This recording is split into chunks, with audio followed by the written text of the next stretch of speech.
এসেছি আজকের আরেকটি নতুন আপডেট নিয়ে। তো তোমরা অনেকেই জানতে চাইছো যে ফোর্থ সেমিস্টারের রেজাল্ট আউট কবে হবে বা সেকেন্ড সেমিস্টারের রেজাল্ট আউট কবে হবে। কারণ যারা এই মুহূর্তে থার্ড সেমিস্টারে পড়ছো বা যারা এই মুহূর্তে ফিফথ সেমিস্টারে পড়ছো তাদের দুজনকারই স্কলারশিপ ফিল আপ করার একটা ব্যাপার আছে। তোমাদের যদি 6.5 এর উপরে নাম্বার থাকে তাহলে তোমরা স্কলারশিপ ফিল আপ করতে পারবে। সেহেতু অনেকেই জিজ্ঞেস করছো যে সেকেন্ড সেমের কবে রেজাল্ট বেরোবে বা অনেকেই জিজ্ঞেস করছো ফোর্থ সেমের কবে রেজাল্ট বেরোবে। তো আজকের এই ভিডিও কিন্তু তোমাদের জন্য যে কবে রেজাল্ট বেরোবে তার একটা সম্ভাব্য ডেট এখনো পর্যন্ত যা জানা যাচ্ছে সেটাই তোমাদের সামনে তুলে ধরছি। তো তোমরা জানো যে থার্ড সেমিস্টারে যারা ব্যাক ক্যান্ডিডেট তাদের কিন্তু ফর্ম ফিল আপ অলরেডি শুরু হয়ে গেছে। 20, 21, 22 তোমরা যে যারা ব্যাক ক্যান্ডিডেট তারা ফর্ম ফিল আপ করতে পারবে বা যারা fresh candidate form fill up করতে পারোনি তারা এই ডেটের মধ্যে কিন্তু ফর্মটা ফিল আপ করে নিতে পারবে। কারণ আর দ্বিতীয়বার সুযোগ থাকবে না তোমাদের ফর্ম ফিল আপের জন্য। তো তোমাদের পরীক্ষা ফার্স্ট উইক এপ্রিল মাসের শুরু হবে, সেটা তোমাদের আগেই জানিয়ে দিয়েছি।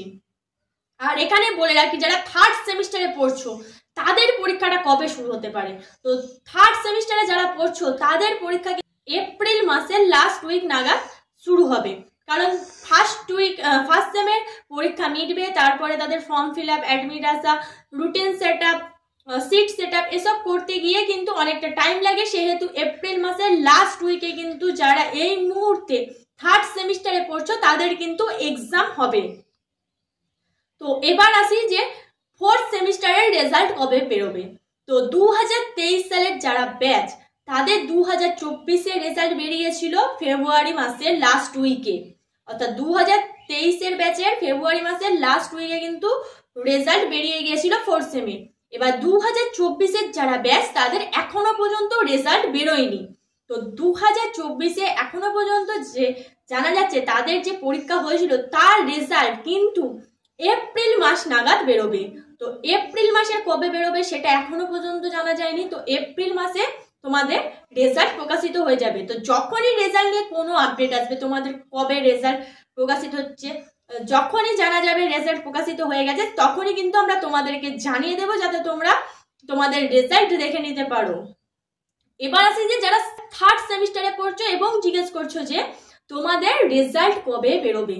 তো তোমাদের রেজাল্ট এখনো বেরোতে অনেকটা দেরি আছে। কারণ যারা ডিপার্টমেন্টাল হেড থাকে তাদের কাছে প্রথম তোমাদের খাতা দেখে সেখানে জমা হয়, তারপর তোমাদের কন্ট্রোলারের কাছে খাতা যাবে, সেখান থেকে তোমাদের মার্কশিট তৈরি হবে এবং তারপরে তোমাদের PDF ফরম্যাটে ছাড়া হয় ওয়েবসাইটে। তো এখনো এই প্রসেসিংটা জন্য অনেকটা টাইম লাগবে। তো তোমাদের ফোর্থ সেমিস্টারের রেজাল্ট আউটের পর কিন্তু তোমাদের রেজাল্ট আউটের সম্ভাবনা আছে। তো খুব তাড়াতাড়ি যে সেকেন্ড সেমিস্টারের রেজাল্ট বেরোবে সেটা নয়, এখনো বেশ খানিকটা সেকেন্ড সেমিস্টারের রেজাল্ট বেরোতে দেরি আছে। কিন্তু তোমরা ভেবো না, তোমরা চিন্তা করো না যে তোমরা স্কলারশিপ ফর্ম ফিল আপ করতে পারবে না। তো সেই দিকে অবশ্যই আমাদের ইউনিভার্সিটি নজর লাগবে যাতে তোমরা স্কলারশিপ ফর্ম ফিল আপ করতে পারো। তো নির্দিষ্ট টাইমে স্কলারশিপ এবছরে যাতে তোমরা ফিল আপ করতে পারো, স্কলারশিপ ফর্ম ফিল আপ শেষ হওয়ার আগেই কিন্তু তোমাদের রেজাল্ট বেরিয়ে যাবে। তো আপাতত এইটুকুনি আপডেটই উঠে আসছে ইউনিভার্সিটি তরফ থেকে। তো যেটুকুনি আপডেট আমরা পেয়েছি সেইটুকুনি আপডেট তোমাদের সামনে তুলে ধরেছি। এরপরে যদি তোমাদের কোথাও কোনো ডাউট থাকে তাহলে আমাদের কমেন্টে জানাতে পারো। আজকের ভিডিও আর বেশি বড় করছি না, আজকের ভিডিও এই পর্যন্তই। ধন্যবাদ সবাইকে। Junior education.